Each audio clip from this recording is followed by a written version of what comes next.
Di tengah riuhnya Jakarta Timur yang tak pernah tidur, aku berdiri sendiri, menatap bayang-bayang yang mulai menggerogoti ketenangan warga. Ketika kelompok yang selama ini dikenal garang dan tak terkalahkan, tiba-tiba mengarahkan ancaman langsung ke arahku, aku harus memilih. Apakah aku siap menghadapi kegelapan yang mungkin mengorbankan lebih dari sekadar nyawaku? Jakarta Timur. Sebuah nama yang mungkin terdengar biasa saja bagi sebagian orang. Tapi bagi saya, tempat ini adalah ladang pengabdian, sekaligus medan ujian. Saya Zaki, seorang bintara pembina desa, Babinsa, orang biasa menyebutnya. Tugas saya sederhana, menjaga keamanan, mendampingi warga, dan memastikan wilayah binaan tetap kondusif. Sederhana di atas kertas. Tapi kenyataannya, setiap pagi, saya berjalan menyusuri gang sempit, menyapa ibu-ibu yang sedang menyapu halaman, bapak-bapak yang mengayuh becak, dan anak-anak yang berlarian menuju sekolah. Ada yang menyebut saya Pak Tentara, ada juga yang memanggil saya Abang Zaki. Saya terima semuanya. Nama bukan soal, yang penting mereka percaya saya ada di pihak mereka. Pagi itu, seperti biasa, saya berjalan kaki dari pos menuju wilayah RW 2. Matahari belum tinggi, tapi keringat sudah merembes dari pelipis saya. Udara Jakarta memang tak pernah bersahabat. Namun bukan panas yang membuat langkah saya melambat, melainkan kerumunan yang tak biasa di dekat pertigaan pasar. Saya mempercepat langkah. Pak, tolongin, itu si Asep digebukin. Teriak seorang bocah sambil menarik lengan baju saya. Tanpa pikir panjang, saya menerobos kerumunan. Di tengahnya, saya melihat Asep, pedagang kaki lima yang sering saya ajak ngobrol, tersungkur di atas aspal, wajahnya berdarah. Di sekelilingnya berdiri 5 orang lelaki berbaju loreng hitam oranye, lengannya bertuliskan, Pemuda Pancasila. Salah satu dari mereka masih menendang Asep saat saya datang. "Hei!" teriak saya. "Berhenti!" Mereka menoleh. Seorang lelaki bertubuh besar, bertato di lehernya, meludah ke samping lalu mendekat ke arah saya. "Lu siapa?" "Hah?" Suaranya berat. Matanya merah seperti amarah yang tak punya tujuan. "Saya Babinsa wilayah ini." "Nama saya Zaki. Saya minta kalian berhenti dan bubar." Jawab saya tegas, meskipun tangan saya refleks meremas gagang HT di pinggang. "Wah, pahlawan kesiangan nih," ujar salah satu dari mereka sambil tertawa sinis. "Ngurusin tukang kaki? 5 bro, lu pikir ini wilayah siapa?" "Wilayah warga. Dan selama saya bertugas di sini, nggak ada yang bisa sewenang-wenang." Si bertato itu mendekat. Jarak kami hanya sejengkal. Saya bisa mencium bau alkohol dari napasnya. "Dengar ya, tentara. Kami di sini bukan cuma buat gaya-gayaan. Kami jaga ideologi bangsa. Jangan sok jadi pahlawan. Kadang, yang terlalu ikut, campur justru hilang dalam diam." Ancaman itu seperti jarum es yang menusuk dada. Tapi saya tidak gentar. Saya berdiri tegak, menatap matanya tanpa gentar. Kalau kalian yakin menjaga ideologi bangsa, maka kalian harus tahu apa artinya keadilan. Dan ini, saya menunjuk ke arah Asep yang tergeletak. Bukan keadilan. Suasana makin tegang. Warga menonton dalam diam, takut. Sebagian menarik anak-anak mereka mundur. Beberapa merekam dengan ponsel, tapi dari balik bahu orang lain. Tak ada yang benar-benar ingin terlibat. Lelaki bertato itu menatap saya lama, lalu tertawa pendek. "Santai tentara, kita lihat seberapa lama lu bisa sok idealis di tempat ini." Mereka akhirnya pergi, meninggalkan Asep yang mengerang kesakitan. Saya langsung berlutut, memeriksa lukanya. Beberapa warga mulai mendekat, tapi tetap berhati-hati. "Kita bawa ke puskesmas." "Ayo bantu," kata saya. 2 pemuda mengangguk dan membantu mengangkat tubuh Asep yang lemah. Saya menyusul di belakang mereka, hati saya masih panas. Bukan karena ucapan si ormas, tapi karena tatapan warga yang takut, yang terlalu sering melihat kekerasan, hingga merasa bahwa ketakutan adalah kewajaran. Saat kami sampai di puskesmas, saya duduk sebentar di bangku luar. Keringat dingin mulai turun dari tengkuk saya. Pikiran saya tak bisa berhenti memutar ulang kata-kata ancaman itu. Yang terlalu ikut campur justru hilang dalam diam. Saya tahu saya sedang menyentuh sarang lebah. Tapi saya juga tahu satu hal. Kalau saya mundur sekarang, maka besok warga yang akan jadi korban berikutnya. Dan mereka tak akan punya siapa-siapa. Malamnya, saya menulis laporan. Tapi bukan laporan resmi. Hanya catatan pribadi. Tentang wajah-wajah ormas itu. Tato di leher, plat motor yang mereka kendarai. Saya tahu saya tak bisa langsung melapor ke atas, belum ada bukti cukup. Namun dari pengalaman saya tahu, apapun yang menyebar lewat ketakutan hanya bisa dihentikan dengan keberanian. Malam itu saya tidur larut. Di luar, suara knalpot brong sesekali mengganggu. Tapi saya tak bergeming. Karena bagi saya, malam itu bukan akhir. Itu baru permulaan. Hari-hari setelah insiden pemukulan Asep menjadi lebih sunyi, tapi bukan dalam arti yang menenangkan. Sunyi yang saya maksud adalah sunyi yang pekat, yang menyelinap ke sela-sela dinding rumah warga, masuk ke warung-warung kopi, dan menggantung di udara seperti kabut yang enggan pergi. Warga tak lagi seramah biasanya. Sapaan mereka singkat, kaku, bahkan beberapa memilih menunduk dan pura-pura tak melihat saat saya melintas. Saya mengerti. Ketakutan bukanlah sesuatu yang bisa dikikis dengan satu tindakan heroik.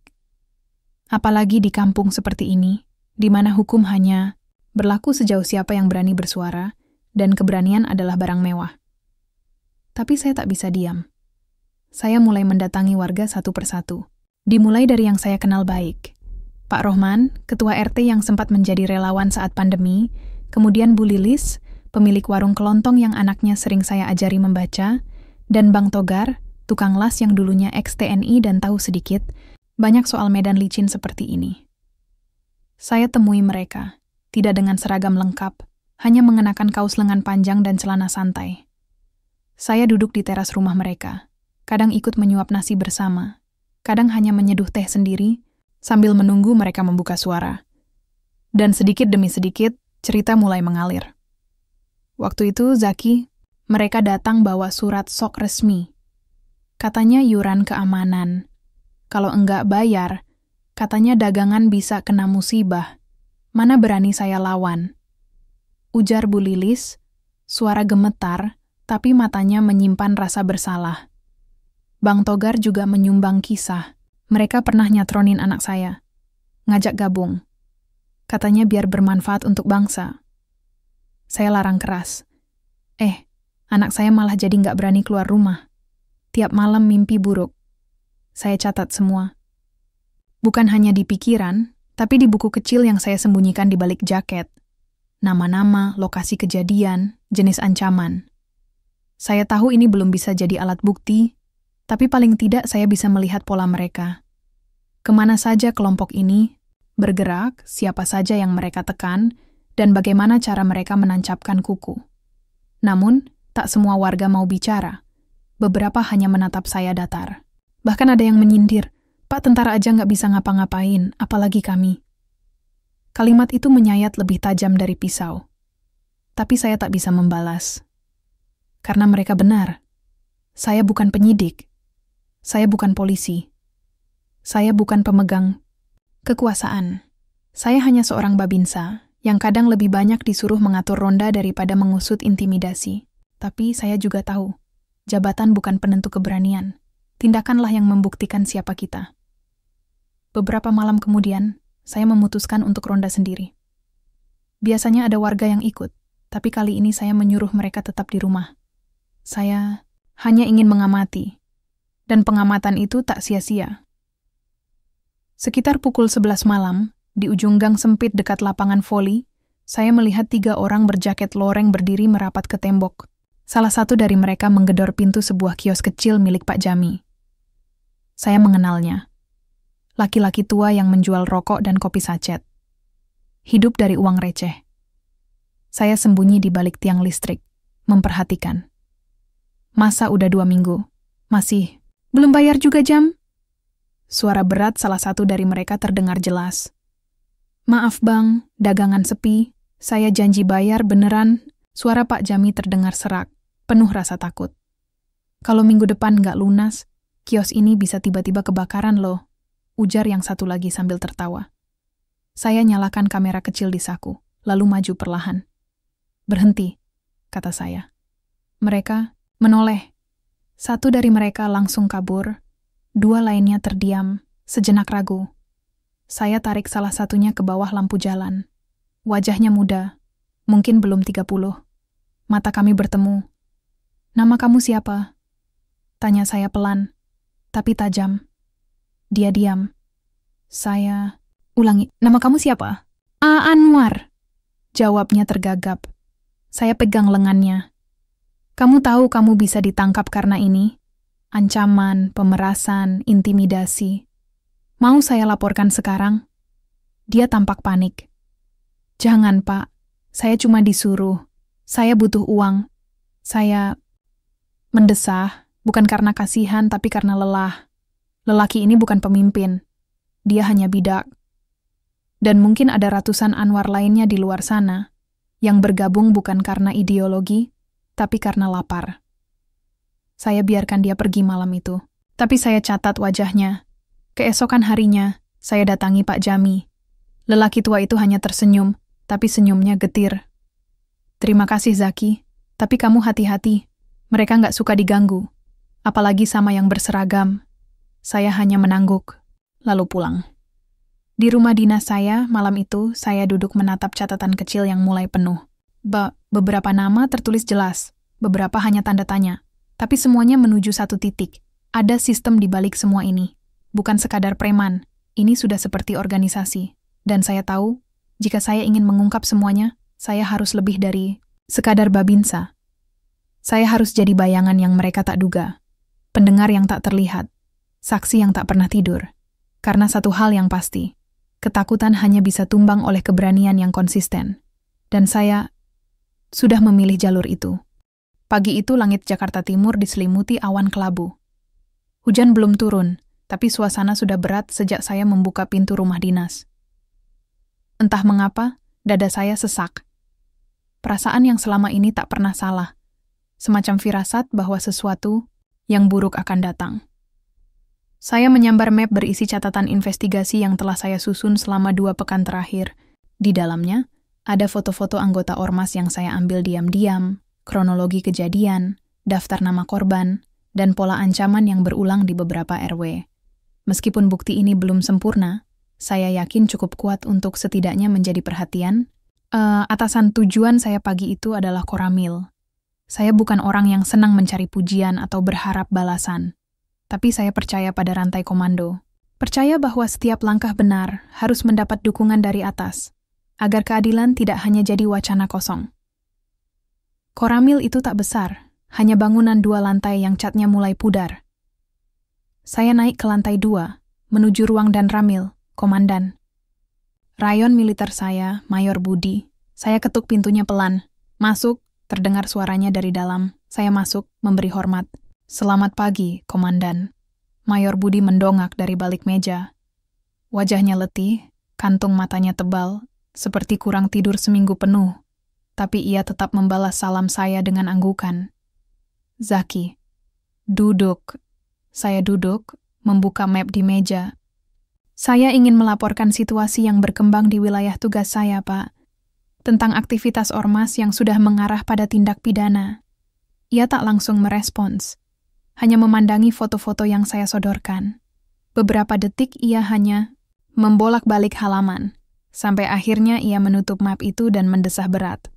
"Kamu serius menyusun semua ini?" tanyanya tanpa menatap saya. "Sangat serius, Pak." Ia mengangguk pelan, lalu berdiri, menyandarkan tubuh ke jendela. "Zaki, saya tahu kamu babinsa yang berdedikasi.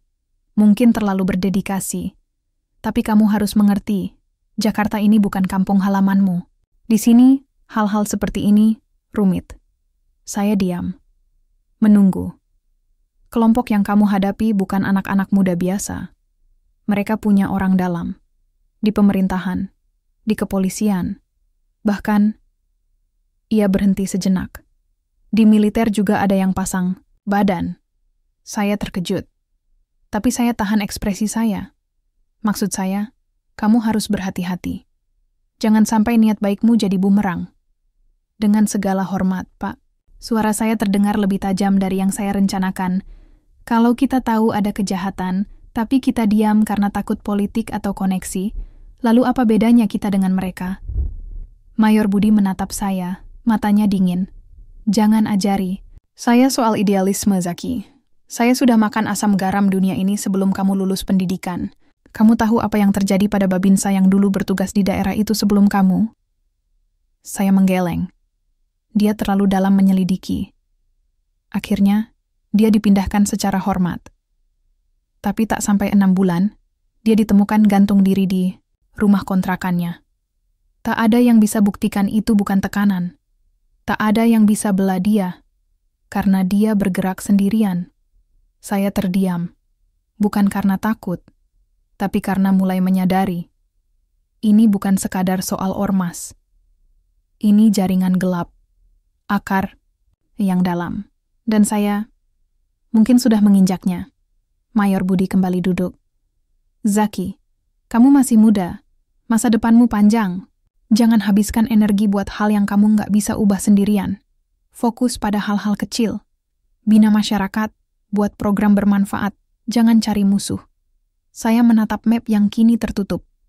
Semua kerja keras saya ditolak hanya karena ketakutan yang diwariskan. Saya mengerti, Pak, jawab saya, lalu berdiri. Tapi izinkan saya tetap mencatat, tetap mengawasi, tanpa membuat kegaduhan. Ia menatap saya lama, sebelum akhirnya mengangguk kecil. Jangan sampai saya dengar kamu bikin masalah, Zaki. Karena kali ini, tak ada yang akan melindungimu. Saya meninggalkan ruangan itu dengan kepala panas. Bukan marah kepada komandan, saya. Tapi marah pada sistem. Pada kenyataan bahwa meskipun saya memakai seragam, tetap saja tak semua pintu terbuka. Tapi saya juga belajar satu hal pagi itu. Saya sendirian. Tak bisa berharap pada rantai komando. Tak bisa bergantung pada struktur. Saya hanya punya satu kekuatan, niat untuk menegakkan keadilan. Dan jika itu berarti saya harus bergerak dalam bayang-bayang, maka biarlah begitu. Malamnya, saya kembali keliling. Kali ini ke RW 3. Di sana, ada seorang pemuda bernama Faisal yang sempat diam-diam mengirim pesan WhatsApp ke saya, mengaku tahu markas kumpul para ormas. Saya temui Faisal di gang belakang rumahnya. Ia menatap ke kanan kiri sebelum mendekat. Abang, saya nggak kuat lihat orang dipalak terus. Tapi saya takut. Beneran takut. Mereka tahu rumah saya. Saya nggak akan biarkan kamu kenapa-napa. Janji saya. Dia menyerahkan sebuah kertas. Di dalamnya, peta sederhana. Setiap Kamis malam, mereka kumpul di rumah kosong di dekat rel kereta. Disitulah mereka ngobrol, bagi uang, kadang bawa senjata. Saya genggam kertas itu kuat-kuat. Ini informasi penting, tapi juga berbahaya. Kamu udah bantu banyak, Faisal. Mulai sekarang, jangan kontak saya dulu. Kita jaga jarak, oke? Ia mengangguk. Saya pulang lewat gang sunyi. Lampu-lampu mulai padam. Tapi saya merasa diawasi.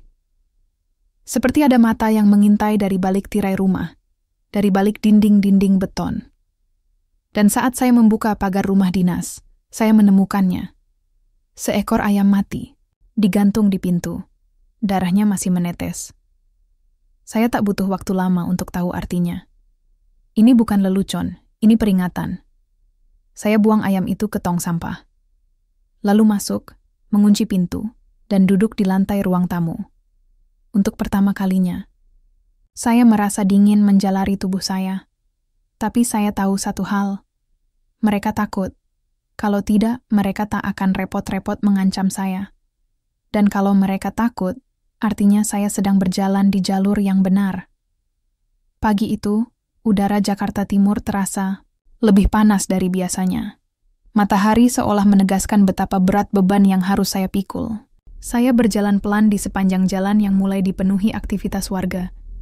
Tapi hati saya jauh dari tenang. Semalam, setelah pengintaian di markas ormas, pikiran saya berputar tanpa henti. Wajah pria bertato itu terus membayang, seperti bayangan gelap yang menempel tak mau lepas. Sosoknya bukan hanya mengintimidasi warga, tapi juga seakan menjadi perwujudan ancaman nyata bagi saya. Saya tahu, dalam menjalankan tugas ini, saya harus lebih siap. Saya tidak bisa lagi hanya mengandalkan keberanian dan niat baik. Saya perlu strategi. Saya kembali ke rumah dinas, membuka catatan dan rekaman yang sudah saya kumpulkan. Ada pola yang mulai terlihat jelas. Semua tindakan ormas itu terorganisir dengan rapi. Pengumpulan iuran, ancaman kekerasan, intimidasi, hingga penyebaran ketakutan ke seluruh penjuru lingkungan. Saya bertekad, ini bukan hanya soal saya. Ini soal masa depan warga, soal rasa aman yang harus saya jaga. Tapi saat saya menatap foto-foto bukti di layar ponsel, saya merasa sendirian. Kali ini, saya mencoba menghubungi seorang teman lama di kepolisian. Harapannya, dia bisa membantu saya membuka jalan untuk menangani kasus ini secara hukum. Kami berbincang lewat telepon, tapi suaranya pelan dan penuh kehati-hatian. Zaki, kamu harus paham, ormas ini punya banyak orang kuat di belakangnya. Kalau kamu terlalu terang-terangan, risikonya besar, ujarnya. Saya menelan ludah. Risiko itu sudah saya sadari sejak awal. Tapi saya tidak mau mundur. Kalau bukan saya yang melawan, siapa lagi? Telepon itu berakhir dengan janji untuk bertemu secara rahasia. Tapi saya tahu langkah ini semakin memperumit keadaan. Di tengah ketidakpastian itu, saya mendapat kabar dari warga bahwa rumah seorang tetangga yang selama ini menolak iuran ormas dibakar. Itu adalah tanda jelas bahwa mereka mulai mengeksekusi ancaman mereka. Saya segera mendatangi lokasi kebakaran. Bau hangus dan asap masih menguar, membuat perasaan saya semakin tidak nyaman. Pak Jami, pemilik kios yang sempat saya lindungi, berdiri terpaku di depan puing-puing rumah tetangganya. Kami semua takut, Pak Zaki, katanya dengan suara parau. Mereka nggak segan-segan melakukan apa saja. Saya menatapnya dan berjanji dalam hati. Saya akan berusaha sekuat tenaga. Tapi perjuangan itu tidak mudah. Tekanan datang dari segala arah. Dari atasan yang mengingatkan agar saya tidak terlalu berani, dari ormas yang semakin agresif, dan dari hati yang kadang ragu. Suatu malam ketika saya hendak pulang, saya mendapati selembar surat di bawah pintu rumah dinas. Tulisan tangan yang kasar berbunyi, "Hentikan atau kamu yang akan hancur." Surat itu seperti duri yang menusuk hati saya, tapi juga membakar semangat. Saya tahu mereka takut pada saya. Tapi saya juga tahu jalan yang saya pilih adalah jalan terjal. Jalan yang penuh risiko dan pengorbanan. Saya menarik napas dalam-dalam dan melangkah keluar, menyambut malam yang gelap dengan tekad yang lebih kuat. Malam itu, Jakarta Timur terasa berbeda. Suasana kota yang biasanya bising, kini seperti tertahan dalam keheningan yang menyesakan. Saya melangkah pelan di sepanjang gang sempit, menghindari sorot lampu jalan yang remang. Hati saya gelisah tanpa alasan jelas. Pikiran saya terus melayang pada sosok pria bertato yang selama ini menjadi momok bagi warga dan diri saya sendiri. Rasa penasaran campur aduk dengan rasa takut, menggerakkan langkah saya menuju ke arah yang tak pernah saya duga. Sebuah pesan singkat dari Faisal tiba di ponsel saya, mengajak bertemu di sebuah warung kopi kecil dekat stasiun. Ada yang harus aku kasih tahu, Pak. Penting banget, begitu tulisnya. Saya segera menyanggupi, walau rasa cemas menggigit perut. Ketika saya tiba, Faisal sudah menunggu dengan wajah pucat dan mata yang berkilat takut. Pak Zaki, aku lihat sesuatu kemarin malam, suaranya bergetar. Mereka bawa senjata tajam dan siap bertindak lebih brutal. Aku dengar ada rencana besar. Kepanikan dalam suaranya membuat dada saya semakin sesak. Ini bukan hanya soal intimidasi lagi. Ini sudah masuk ke tahap yang berbahaya. Tiba-tiba, suara langkah berat terdengar di belakang kami. Saya menoleh dan terdiam. Di sana berdiri dia, pria, bertato yang saya kenal hanya dari bisik-bisik warga. Namun, saat tatapan kami bertemu, waktu seakan berhenti. Ada sesuatu yang familiar di matanya. Sebuah bayangan dari masa lalu yang selama ini terkubur. Zaki, suaranya kasar, tapi penuh keheranan. Raffi, saya menjawab dengan suara serak. Dia adalah Raffi, sahabat masa kecil saya. Kami tumbuh bersama, bermain di gang yang sama, berbagi mimpi. Tapi waktu dan keadaan membawa kami ke jalan yang berbeda. Raffi menatap saya dengan campuran kemarahan dan kesedihan. "Kenapa kamu di sini? Apa kamu nggak tahu ini berbahaya?" Saya menggeleng. "Aku tahu, tapi aku nggak bisa diam." "Kamu, kenapa jadi seperti ini?" Dia tersenyum pahit. "Aku terpaksa, Zaki. Ada tekanan besar, ancaman buat keluargaku. Aku nggak punya pilihan." Rasa duka dan benci bercampur di dada saya. Sahabat yang dulu saya percaya, kini menjadi musuh yang harus saya lawan. Tapi aku yakin masih ada jalan. "Keluar, Raffi," kata saya lirih. "Aku bisa bantu kamu keluar dari ini." Dia menunduk, lalu mengangkat kepala dengan tegas. "Kalau begitu buktikan." Kami berdiri di sana, di tengah gelapnya malam, terikat oleh kenangan dan konflik yang kini harus kami hadapi bersama. Malam itu, setelah pertemuan tak terduga dengan Raffi, saya pulang dengan pikiran yang berputar liar. Wajahnya yang penuh luka batin terus menghantui benak saya. Sahabat masa kecil yang kini berdiri di seberang garis hukum. Saya terjebak dalam sebuah dilema yang tidak mudah untuk diurai. Di kamar rumah dinas, saya duduk di kursi dengan kepala tertunduk. Pikiranku sibuk mencari celah agar semua bisa diselesaikan tanpa harus merusak persahabatan yang sudah lama terjalin. Namun, saya tahu kenyataan jauh lebih kompleks. Raffi terlibat dalam dunia gelap bukan karena keinginannya sendiri. Ada ancaman yang membelenggunya, memaksanya mengambil jalan yang kelam demi melindungi keluarganya. Saya membuka ponsel, melihat lagi rekaman percakapan yang saya ambil dari markas ormas. Saya perhatikan dengan teliti, berharap menemukan titik lemah. Tiba-tiba saya teringat kata-kata Raffi tadi malam. "Kalau kamu mau bantu, buktikan." Kalimat itu seperti tantangan, sekaligus harapan. Saya tahu, untuk menolongnya, saya harus berhati-hati dan cermat. Saya tidak bisa langsung menyerang. Saya harus mencari cara agar Raffi bisa keluar tanpa membahayakan dirinya dan keluarganya. Pagi berikutnya, saya berkunjung ke rumah Raffi di sebuah gang yang sunyi dan gelap. Rumah itu tampak sederhana, jauh dari kemewahan. Anak-anak kecil bermain di depan rumah, dan saya melihat seorang wanita muda, istri Raffi, yang terlihat lelah tapi kuat. Saya menyapa dengan hati-hati. Istri Raffi memandang saya dengan tatapan waspada, namun perlahan melembut setelah saya menjelaskan niat saya. "Kami butuh bantuan, Pak Zaki. Raffi tak pernah mau begini. Dia cuma takut kalau kami semua kena bahaya," katanya lirih. Saya mengangguk, berjanji akan berusaha. Namun, ketika saya berdiskusi dengan Raffi secara pribadi, ia tetap skeptis. "Ini bukan hanya soal aku dan keluargaku, Zaki. Mereka punya jaringan luas. Mereka akan membalas jika aku coba keluar." Saya memahami ketakutannya. Saya sendiri juga merasakan tekanan besar setiap kali menghadapi mereka. "Kita harus pintar," saya berkata. "Kita butuh bukti kuat. Bukti yang tidak bisa mereka bantah dan yang bisa kita gunakan untuk membuka jalan bagi kamu."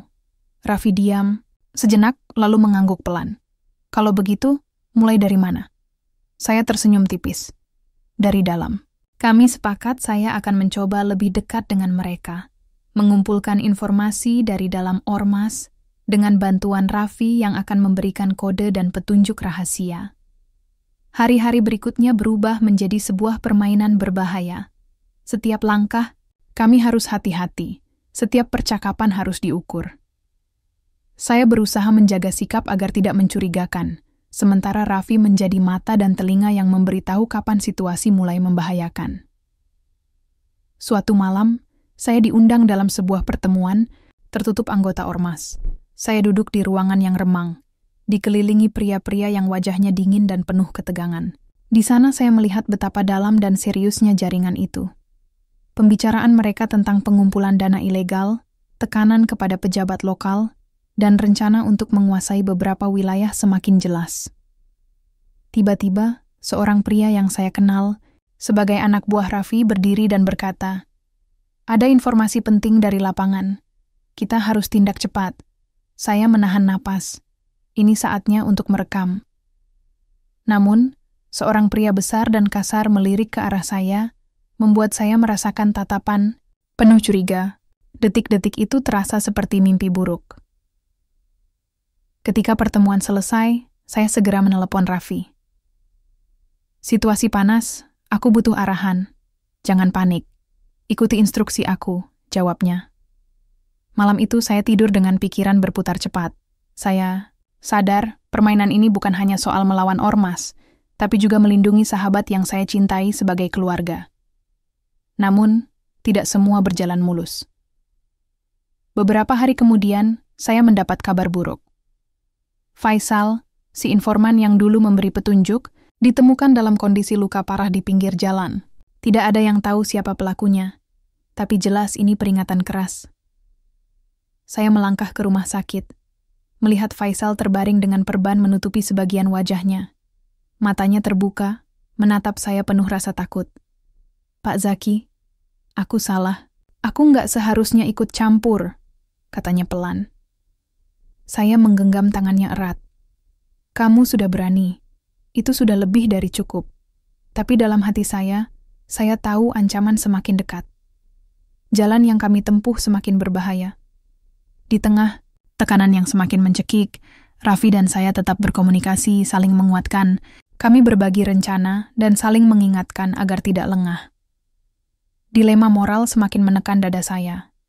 Jika saya menyeret Raffi keluar dari ormas, keluarga kecilnya mungkin jadi target balas dendam. Tapi jika saya diam dan membiarkan kejahatan berjalan, saya mengkhianati prinsip saya sendiri. Saya bertanya pada diri sendiri, seberapa jauh saya harus melangkah, seberapa besar harga yang harus saya bayar demi keadilan. Malam itu, saya menatap langit gelap dari balkon rumah dinas. Bintang-bintang tampak redup, tertutup awan kelabu. Saya menarik napas panjang, mencoba menenangkan hati yang bergelora. Keesokan harinya, saya siap melangkah lebih jauh. Perjuangan ini belum berakhir. Bahkan, baru saja dimulai.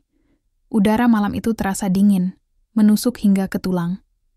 Di balkon rumah dinas, saya berdiri menatap kerlip lampu kota yang berkelap-kelip seperti bintang di langit yang terselimuti kabut. Pikiran saya berputar liar, penuh dengan keraguan dan harapan. Pertaruhan terbesar hidup saya sedang menunggu di depan. Raffi sudah beberapa hari tidak bisa dihubungi. Teleponnya selalu tidak aktif. Saya tahu itu bukan kebetulan. Saya merasa getaran, kecemasan menjalar di seluruh tubuh. Saya yakin ia dalam masalah yang sangat berat. Beberapa minggu terakhir telah membawa kami ke ujung jurang. Semua rencana pengumpulan bukti dan pengawasan berubah menjadi permainan berbahaya. Setiap langkah salah bisa berakibat fatal. Saya mencoba menghubungi Faisal di rumah sakit, tapi dia hanya bisa memberikan sedikit petunjuk. Mereka tahu kamu mendekat, bisiknya dengan suara lemah. "Hati-hati, Zaki. Jangan sampai kamu jadi korban, seperti aku." Mendengar itu, saya tahu saya harus segera bertindak, walau risiko menghantui setiap keputusan. Suatu malam, saya menerima pesan singkat dari nomor tak dikenal. "Datang ke gudang tua di belakang pasar jam 10 malam, kalau kamu ingin tahu tentang Raffi." Tangan saya gemetar saat membaca pesan itu. Itu bisa jebakan, tapi saya tak punya pilihan lain. Saya bersiap, membawa peralatan rekam dan alat komunikasi. Memakai jaket hitam agar tidak terlalu mencolok, saya berangkat menuju tempat yang disebutkan. Sepanjang jalan, pikiran saya berlari. Cepat. Apa yang menunggu saya? Apakah Raffi dalam bahaya? Atau ini hanya tipuan untuk memancing saya keluar? Saat saya tiba, tempat itu sunyi, remang oleh cahaya lampu temaram. Gudang tua dengan pintu besi yang berkarat. Suara langkah saya bergema di dalam. Tiba-tiba, sebuah suara berat memecah keheningan. Jadi Babinsa berani juga datang sendiri. Saya menoleh dan melihat sosok besar berdiri di pojok. Wajahnya kasar dan penuh dendam. Ia adalah Yanto, satu anggota ormas yang selama ini jadi eksekutor. "Tahu kalau aku cari Raffi?" Saya bertanya tanpa ragu. Dia tertawa kecil, sinis. "Dia sudah bukan milik kita lagi, tapi kamu bisa jadi milik kami kalau tidak pintar." Ketegangan memuncak. Saya merasakan tekanan besar, bukan hanya dari tubuhnya yang kekar, tapi juga dari ancaman yang tersirat. "Kalau kamu memang ingin tahu, datanglah ke ruangan sebelah," kata Yanto sambil melangkah ke sebuah pintu kecil. Dengan hati-hati, saya mengikuti, dan di sana terbaringlah Raffi, lemas dan penuh luka. Matanya memandang saya dengan harapan dan ketakutan. "Zaki," suaranya lemah, tapi penuh kelegaan. Saya membantunya duduk, melihat bekas luka yang dalam di wajah dan tubuhnya. "Kenapa kamu diam saja? Aku cari kamu berhari-hari." Raffi menarik napas panjang. "Mereka memaksa aku. Kalau aku coba melawan, keluarga aku yang jadi sasaran. Aku tak ingin kamu juga kena." Saya menggenggam tangannya erat. "Kita harus keluar dari sini. Aku sudah kumpulkan bukti. Kita laporkan mereka ke atas." Raffi menggeleng. "Kalau kita lakukan itu sekarang, mereka akan balas dengan kekerasan yang lebih besar. Aku sudah lihat bagaimana mereka menghukum Faisal." Rasa takut dan kemarahan beradu di dada saya. Tapi saya tahu, kami harus berstrategi. Tiba-tiba, suara, langkah berat terdengar dari belakang. Beberapa anggota ormas muncul dengan wajah serius, siap bertindak. Saya dan Raffi saling bertukar pandang. Inilah saatnya kami harus bertarung bukan hanya dengan otot, tapi juga dengan akal. Saya mengaktifkan perekam dan menyalakan lampu senter, menghadapi mereka dengan tegas. "Ini semua akan jadi bukti kalian. Jika kalian menyerang, hukum akan berbicara." Suasana berubah menjadi tegang. Perkelahian hampir pecah. Tapi sebelum itu terjadi, suara sirene polisi meraung dari kejauhan. Saya yakin ini bantuan dari teman saya di kepolisian. Para anggota ormas panik dan mulai melarikan diri. Beberapa tertangkap dan segera diamankan. Saya menarik Raffi keluar dari gudang itu, menatapnya penuh harap. "Kita sudah melewati pertaruhan terakhir ini," saya berkata. "Kini, waktunya keadilan yang berbicara." Raffi tersenyum lemah. "Terima kasih Zaki, kau sahabat terbaik yang pernah kumiliki."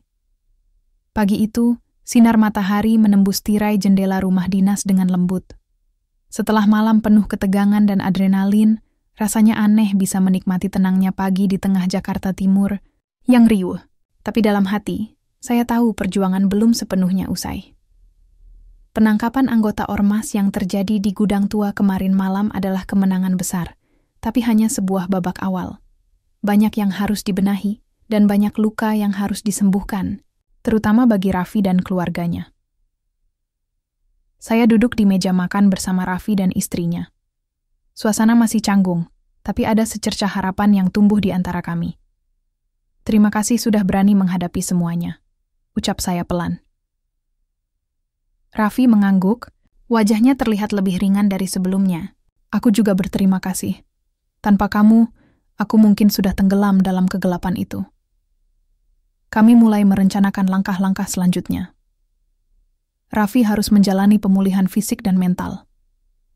Kami juga harus memastikan keamanan keluarganya agar mereka tidak menjadi sasaran balas dendam. Di kantor Babinsa, saya mengatur koordinasi dengan aparat hukum dan tokoh masyarakat setempat. Kami mengadakan pertemuan intensif untuk memperbaiki situasi di lingkungan ini. Tak hanya soal keamanan, tapi juga pemberdayaan masyarakat agar tidak mudah terjebak dalam kelompok ilegal seperti ormas itu. Hari-hari berlalu dengan penuh kesibukan, tapi di tengah itu semua, saya menyempatkan diri mengunjungi beberapa warga yang selama ini terkena dampak.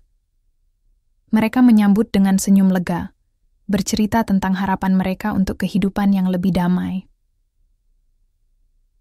Suatu sore, saat saya duduk di teras rumah, melihat anak-anak bermain di jalan, saya teringat masa kecil saya dan Raffi di gang yang sama. Betapa rapuhnya kehidupan, namun betapa kuatnya harapan jika kita mau berjuang bersama.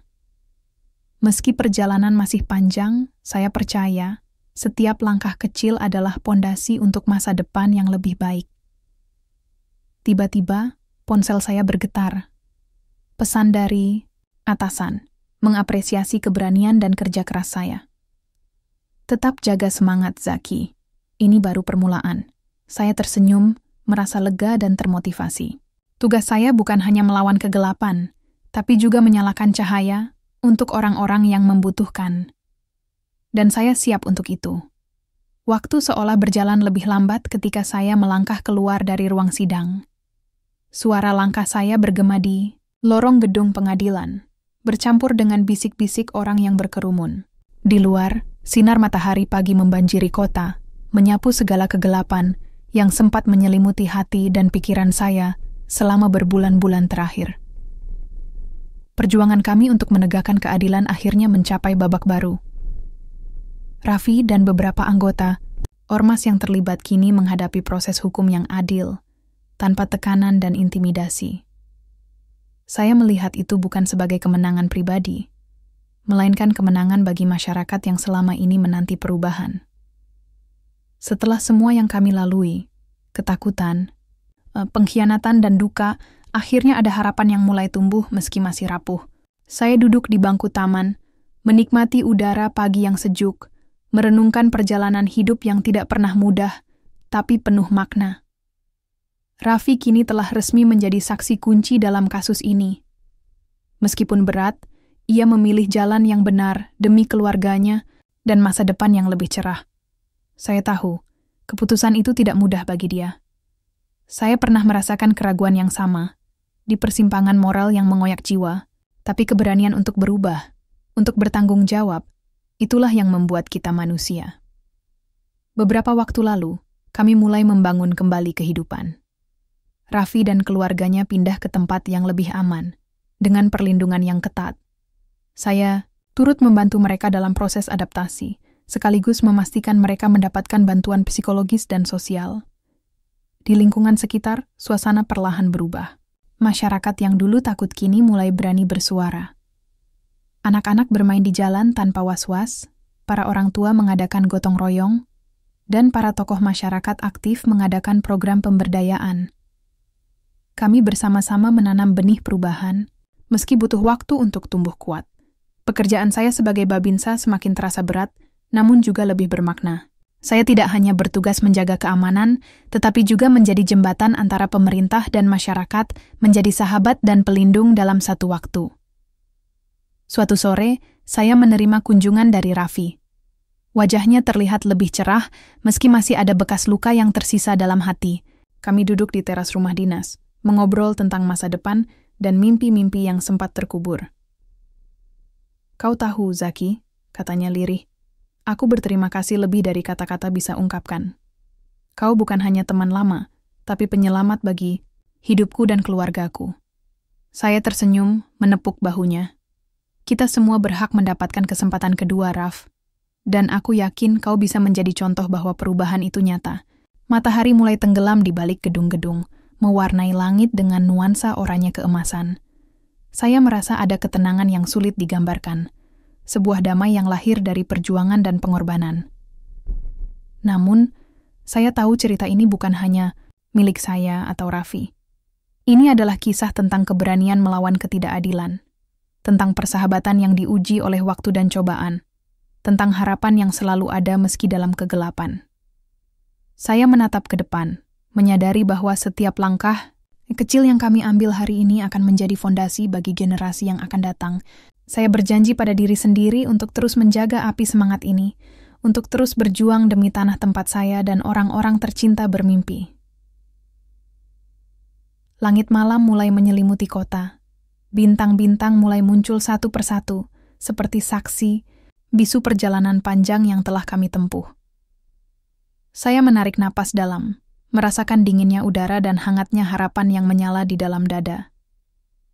Cerita kami belum berakhir. Ia terus berlanjut dalam setiap detik kehidupan, dalam setiap langkah yang diambil dengan penuh keyakinan.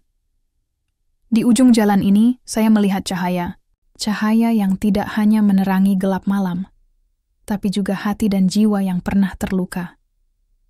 Dan saya yakin, selama ada cahaya, akan selalu ada harapan. Udara malam yang dingin mengalir lembut di sekitar saya saat duduk di teras rumah dinas. Henning, malam ini terasa berbeda, seperti memberi ruang bagi hati saya untuk mencerna segala yang telah terjadi. Beberapa bulan yang lalu, saya masih berdiri di tengah konflik yang hampir menghancurkan segalanya, persahabatan, keluarga, bahkan harapan. Kini, saya berdiri di titik di mana semuanya mulai berubah. Perubahan yang tidak mudah, tapi sangat berarti. Saya teringat bagaimana dulu, ketika saya dan Raffi kecil bermain di ganggang sempit Jakarta Timur. Kami punya mimpi sederhana, hidup tenang, punya keluarga bahagia, dan bisa bangga pada diri sendiri. Tidak pernah terbayang jalan hidup akan membawa kami pada persimpangan yang seberat ini. Namun, dari persimpangan itulah saya belajar banyak hal tentang makna sejati sebuah persahabatan dan tanggung jawab. Raffi mengajarkan saya bahwa manusia bisa terjebak dalam situasi yang tidak adil dan sulit, tapi keberanian untuk berubah adalah kunci untuk keluar dari kegelapan. Saya menatap langit yang kini dipenuhi bintang. Setiap bintang seperti cerita kecil, perjalanan hidup yang saling terhubung. Saya tahu, saya dan Raffi hanyalah bagian dari kisah besar itu. Kisah yang terus berlanjut, penuh lika-liku dan warna. Dalam keheningan itu, saya berjanji pada diri sendiri untuk terus berjuang, bukan hanya sebagai babinsa yang menjaga keamanan, tapi sebagai sahabat, pelindung, dan pembawa perubahan. Saya sadar, tanggung jawab ini berat, tapi saya tidak sendiri. Masyarakat, keluarga, dan teman-teman yang saya cintai adalah alasan saya terus maju. Saya menarik napas panjang, merasakan ketenangan yang perlahan merayapi jiwa. Di ujung perjalanan ini, ada cahaya yang menerangi. Cahaya yang tidak hanya dari luar, tapi dari dalam diri sendiri. Dengan hati yang penuh harapan, saya bangkit dari tempat duduk, siap menyambut hari baru dengan semangat baru. Cerita kami memang belum selesai, tapi saya yakin, bersama-sama kami bisa membangun masa depan yang lebih baik. Dan saya tahu, selama ada cahaya dan harapan, tidak ada kegelapan yang terlalu pekat untuk ditaklukkan. Malam semakin larut, dan suara kota mulai mereda. Dari kejauhan, terdengar gemuruh lalu lintas yang tak pernah benar-benar berhenti, seperti denyut nadi kehidupan yang terus berdenyut, tak kenal lelah. Saya berdiri, menghadap ke arah cakrawala yang gelap, menyadari bahwa perjalanan ini bukanlah akhir, melainkan awal dari sesuatu yang lebih besar. Dalam hati, saya memanggil nama Raffi dan semua orang yang pernah saya lindungi, yang pernah saya temui dalam perjalanan ini. Mereka adalah bagian dari cerita ini, bagian dari harapan yang terus menyala. Kita hidup dalam dunia yang tidak sempurna, penuh dengan konflik dan tantangan, tapi juga penuh dengan kesempatan untuk memilih, untuk bertindak, untuk berubah, dan untuk memaafkan. Saya tahu, tidak mudah bagi Raffi untuk melepaskan masa lalunya, untuk membangun kembali hidup yang sempat retak. Tapi dia punya keberanian yang saya kagumi, keberanian yang saya harap bisa menular ke lebih banyak orang. Sebelum saya menutup pintu rumah dinas malam itu, saya menyentuh foto keluarga kecil saya di meja. Senyum mereka menjadi pengingat bahwa setiap perjuangan ini bermakna, bukan hanya untuk saya, tapi untuk mereka juga. Dengan keyakinan yang baru, saya menatap ke depan, menyambut tantangan yang menunggu esok hari. Karena di balik segala kegelapan, saya percaya akan selalu ada cahaya yang memandu langkah. Dan selama saya mampu berdiri dan berjuang, saya akan menjaga cahaya itu tetap menyala.